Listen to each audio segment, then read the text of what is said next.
If you get anxious before an interview, here is one hack from a COO that you can start doing today that will immediately make you not only a better interviewer, but walk in confident every time. Hi, my name is Beverly. I'm a chief operating officer who's been scaling operations for over a decade in over 10 industries. So not only have I interviewed thousands of people, I have also been interviewed many a time myself. So I know a thing or two on what you need to do in order to rock your next interview. How many times have you gone into an interview prepared? You've researched the company, you've done all the tactics, and you're ready to go. And then the moment you get into the interview, you blank because they're asking you questions that you didn't prepare for. So then, knowing that you don't want that to happen again, you practice that question in the future and maybe some other questions, and boom, it happens again. Or worse, you do know the answer, but then you stumble over it because you're anxious. Here is the tip that nobody teaches on here that I am teaching you today. Excluding hyper-technical interviews, it does not matter the what that you are answering in an interview process. What does matter is you answering the why of the question, which I'm going to teach you now how to do.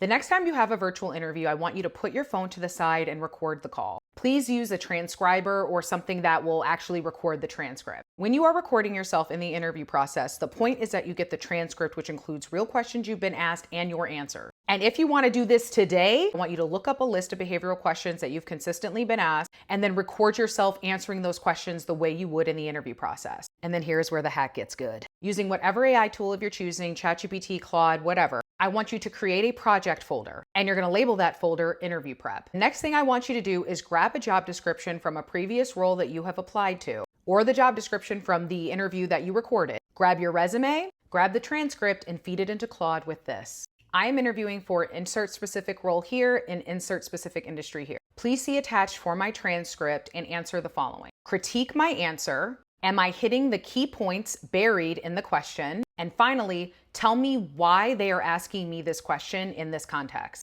Here is why this is so important. The moment you understand why these questions are being asked of you from a leadership's perspective, it will change everything for you because you will no longer be reliant on specific scenarios that you have to memorize. You'll be able to naturally pull examples even when you are stressed and nervous because you'll understand, oh, okay, what they're really looking for is X. And by making this a project folder, in real time, every time you have an interview or every time you want to practice, you're getting aligned strategic support that is educating you. So each time you go into an interview, you're getting more and more confident because you understand what the heck they're thinking. Most people just practice answering the questions and memorizing the question, but that becomes unreliable when you're nervous and you can't remember all the things you memorized. But by empowering you with the why, you will be the most confident freaking interviewer quickly. Now go out there and hack this market.